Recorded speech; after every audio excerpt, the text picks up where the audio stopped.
Thank you, Ben. This is regulation and deregulation. We all already know how I feel about the government and the economy. And this is going to go over that stuff more in depth. Okay, market power. We've already talked about this a little bit. Market power is the ability for a firm to control prices and total market output. Monopolies and oligopolies, we've talked about those in the last few sections. They're bad for the consumer. Like really bad. One firm or a couple firms can have all the market power, and this drives up the price. Does a lot of bad stuff for the people wanting to buy stuff, which is us, you guys. Okay, how do firms increase market power? It's right there. Predatory pricing. They set the price of a product below the margin to drive competitors out of business. So basically what they're doing is they're setting the price of the product they're making below how much it costs to produce it. So they're losing money. But what these companies have is they have the capital to lose money for a while in order to drive other companies out of business, and then they can raise the prices really high and make more money. The government and a lot of people are really mad at Amazon right now because they're claiming that Amazon is predatory pricing. Everyone knows that Amazon sells a lot of things for pretty cheap, and we all want to go to Amazon to buy stuff. And people say that is predatory pricing, that they're setting the price below the margin that can drive the competitors out of business eventually, and then Amazon will just raise all the prices and get us all paying a lot more for stuff. And we don't want that, the government doesn't want that. Yeah. Government and competition. A trust. A trust is an illegal grouping of companies that discourages competition, similar to a cartel that was discussed in 7.3. Yeah, examples of this is Carnegie Steel and Rockefeller Oil. I'm going to talk about Rockefeller more in just a minute. Antitrust laws are laws that break up trusts to encourage competition in the marketplace. The main antitrust law that the government put into effect is the Sherman Antitrust Act, which was put into effect in 1890.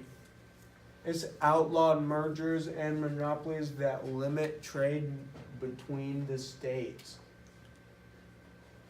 The government also has the power to regulate companies that already have very few competitors, like Microsoft. Microsoft's competitors are Apple. Sony makes some stuff that competes. But there's really not that many competitors big competitors in the same area as Microsoft. And this is described on page 181. There's an entire section about all of this. So Microsoft is one of these companies that doesn't have very many competitors. It sells operating systems and software that tells the computer how to run. In 1997, the Department of Justice accused Microsoft of using its basically natural monopoly because of few competitors to take over the market by trying to take control of the browser market. The browser is a program that allows us to access websites like Internet Explorer, like Google Chrome, like Safari. We have a bunch of them now, but we didn't back then. So Microsoft insisted that computer manufacturers selling its operating systems must also include the browser. They had to do it. They couldn't sell the operating system if they didn't sell Microsoft's browser.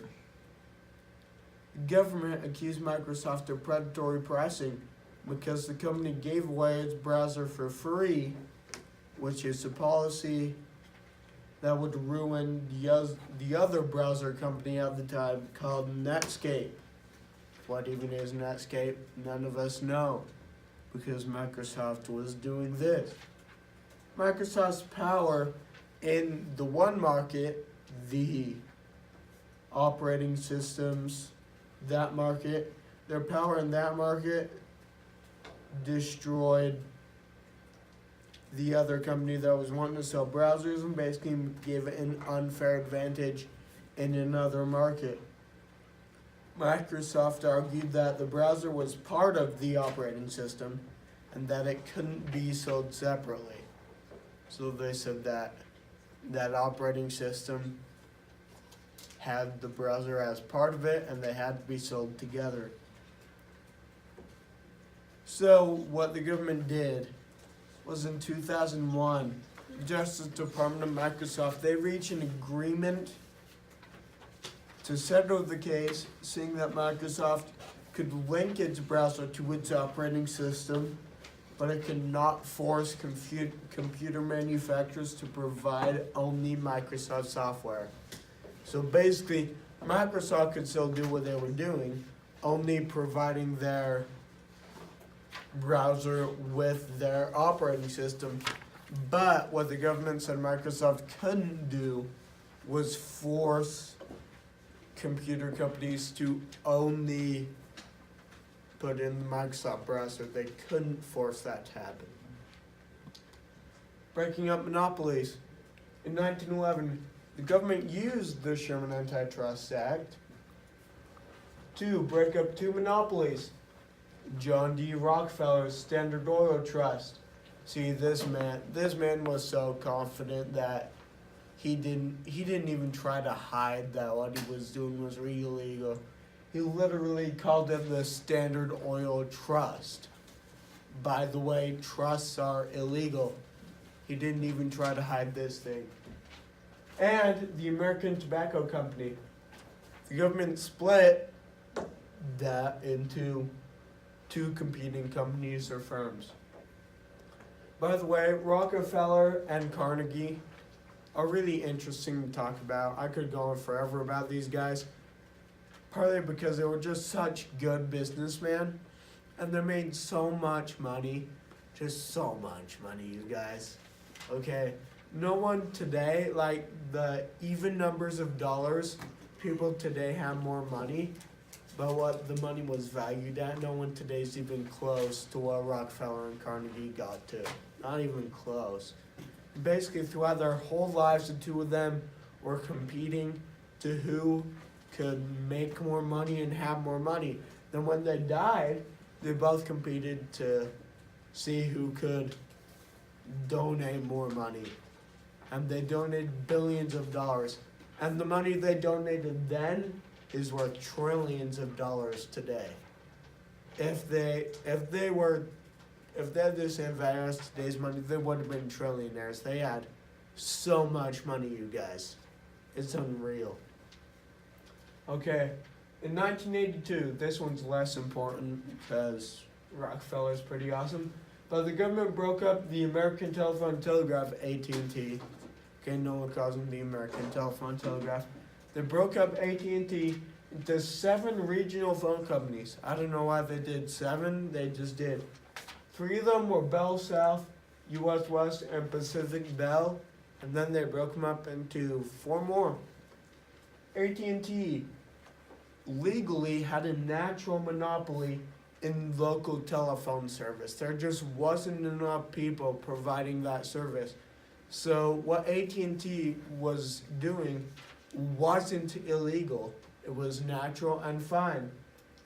But what was illegal is AT&T attempted to monopolize the long distance service and selling communications equipment using their local telephone service monopoly, and the government saw that and they stepped in and said that's not going to happen, and then they broke up AT&T because AT&T was too powerful. And now we have like Verizon, Sprint, AT&T, T-Mobile. Because of this in 82, we have a bunch more companies that are selling this exact same thing. It created competition. Blocking mergers. Government has power to prevent future monopolies. because they can see into the future, I guess.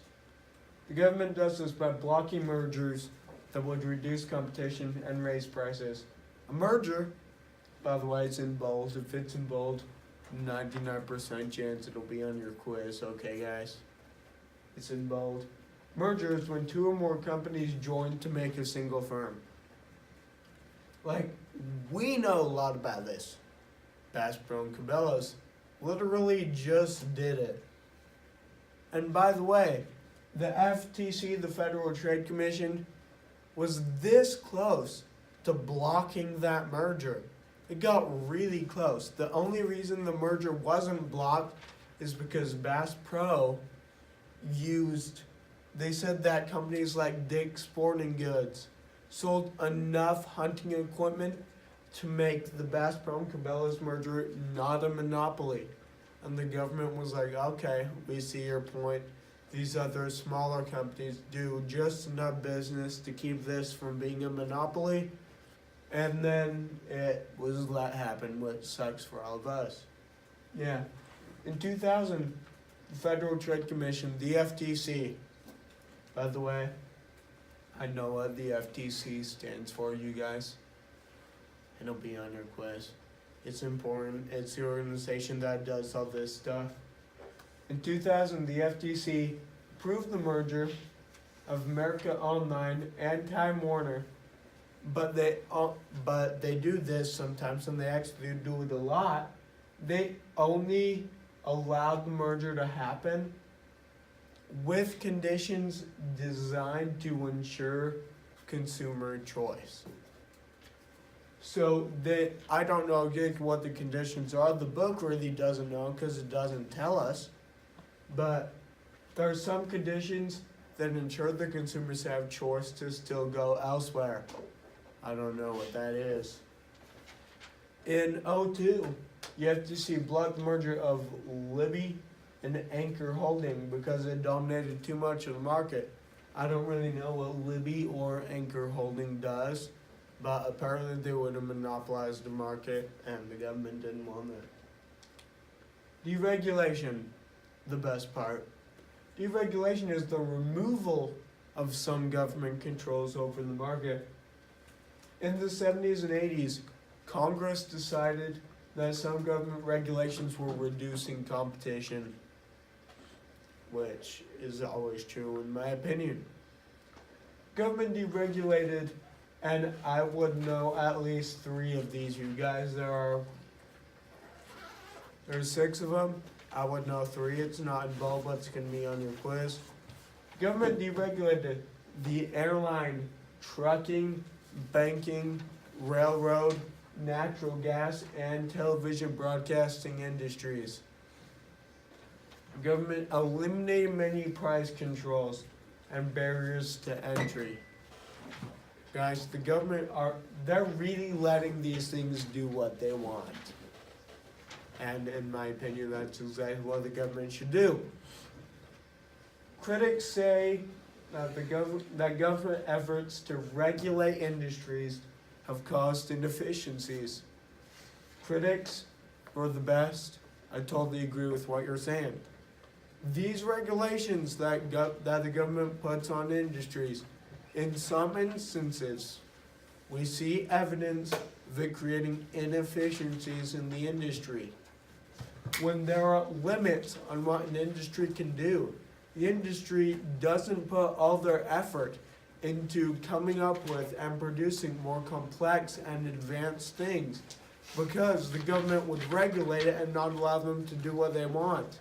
And the regulations, in fact, cause these companies to lose money and not be able to create innovation. That's what the critics say. I'm one of those critics. Listen to me, please. Airlines. This is a very, very, very complicated deregulation. They devote almost half a page to it in the textbook. Many new airlines started operating after President Carter deregulated the industry in '78. Know when the industry was deregulated, you guys? Freed from the regulations, the larger airlines It took some time, a couple years, but eventually the larger airlines, Delta, Southwest, those guys, they acquired the smaller airlines. They either bought them out or drove them out of business. And they also competed aggressively for the busiest routes. So, what's good about it? It's increasing competition. They're aggressively competing for the busiest routes, lowering prices, all these things. What's bad? Some of the busier airports had one dominant airline controlling the entire market. Certain big airports had just Delta flights, which now has become regulated again. But certain airports had just Delta flights, or just Southwest, or just whatever. And in some cases, the fares were actually higher than before the deregulation. That's the bad about this deregulation. Not good. That's why it's complicated, because there was a lot of good that happened, and then there was some bad that happened. And so no one knows exactly where we stand on all this. After 9/11, we've had a lot more problems with airlines and whether to deregulate or regulate. The government has obviously regulated security issues since 9/11. Obviously. Before 9/11, you never had to go through security. You could take whatever the heck you wanted on an airplane. Now you have to go through security. You can't take crap on there. You got a bottle more than 10 ounces. You got to get rid of it. Like, seriously. The government is now really regulating the airline industry. So it's really complicated because people don't know what to do with it. Okay.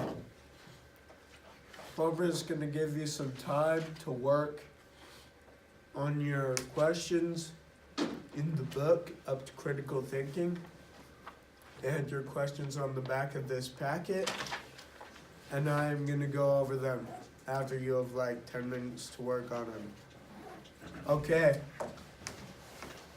Here's the answer to the questions from your textbook. Question 1. Use your completed chart to answer this question. We don't have a chart to complete, so we're just going to answer the question.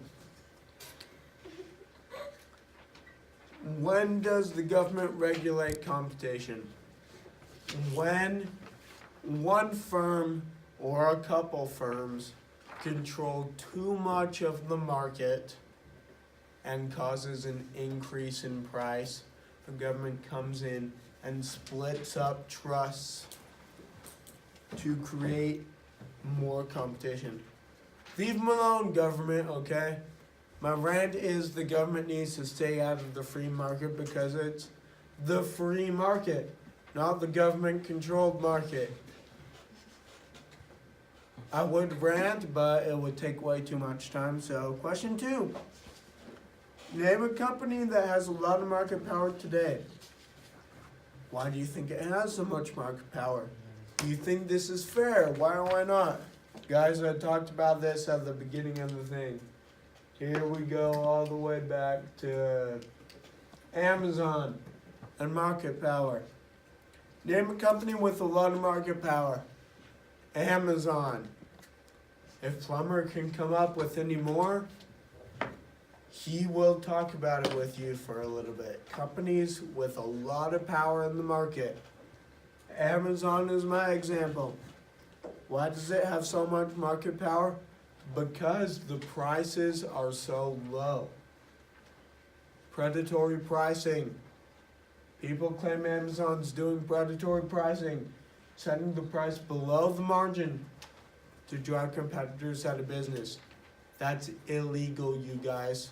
The only reason Amazon's kind of doing it is because no one can actually prove they're doing it.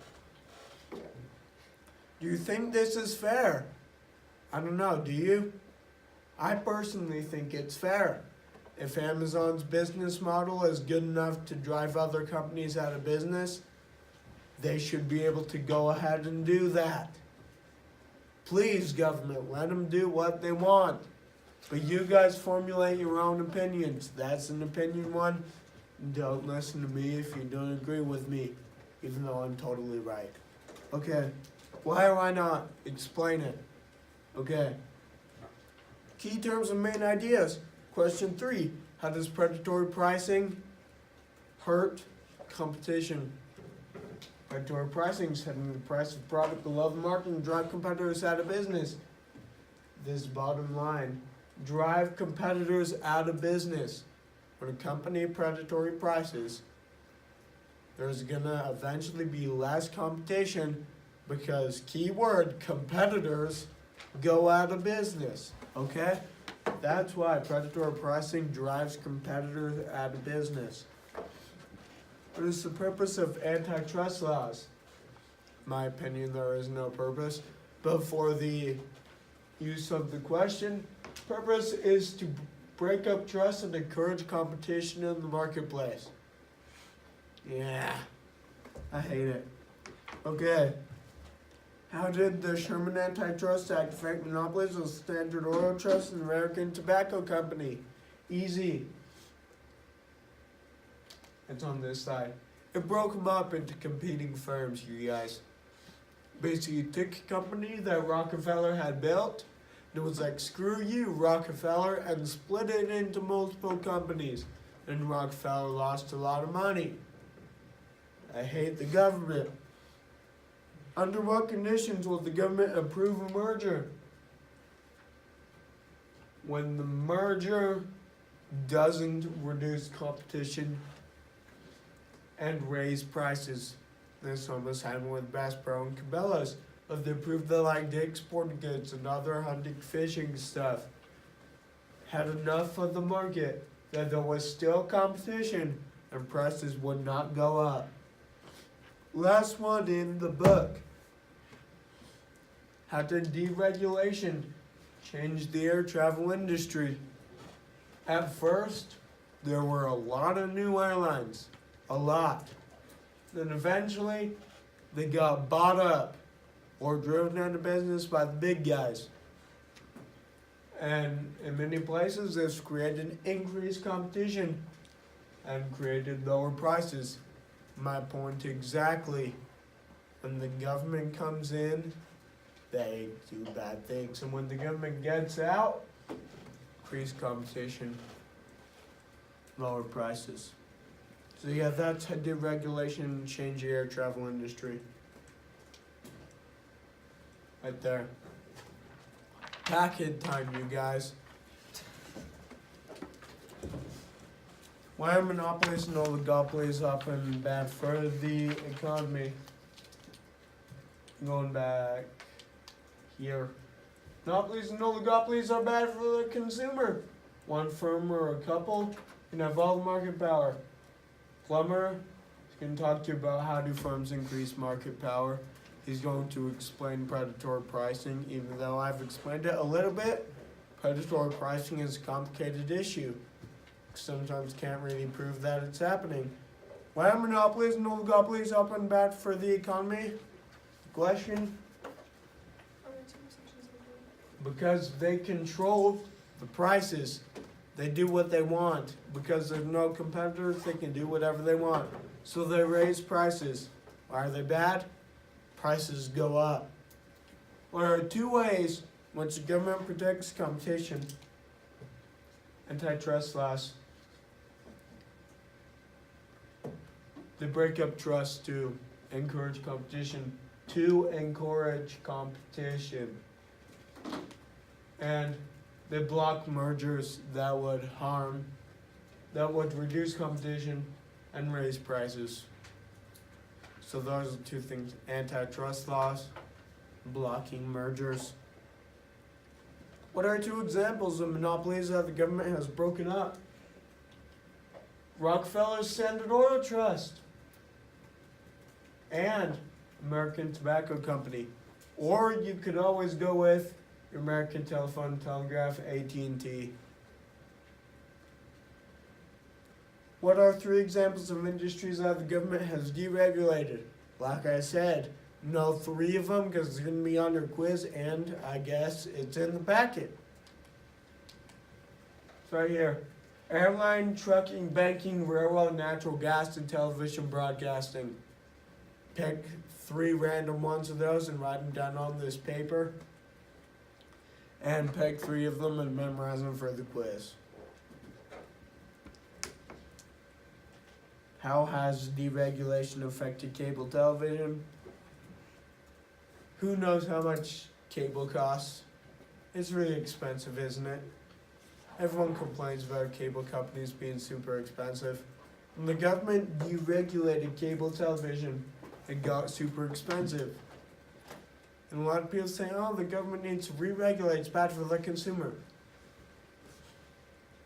Here's what I gotta say. These companies provide something that not very many people can provide. Not very many people can just go and say, hey, I want to get into cable television broadcasting. No one does that because of how much money you'd have to pay to set it up. It costs so much because it deserves to cost a lot of money. It's hard to do. It's expensive to run. If the government regulates it, these companies won't be making that much money. And I'll bet you a few of them will go out of business and it'll be bad overall for the economy. So stop complaining about how much cable costs and just go to YouTube TV. Like, come on, guys. Reviewing key terms. A blank is an illegal grouping of companies. It's called a trust. An illegal grouping of companies that discourages competition. And know what it's similar to. We talked about it in the last section. I'm going to put it on your quiz because I like to make quizzes mean and bring up things from the last section. Know what a trust is similar to. Blank and deregulation both encourage competition. Antitrust laws would be the answer that they want you to give. The real answer is the government doing nothing that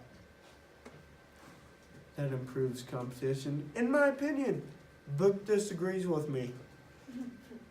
In a blank, one business buys another business. We just saw with Bass Pro and Cabela's. Bass Pro bought Cabela's and merged the 2 companies. Okay. Government almost blocked it. The government shouldn't have been able to block it because it's a free market, not a government-controlled market. I really want to rant about this, but this video is probably long enough at this point. I'm done. Goodbye. Mahomes is the GOAT.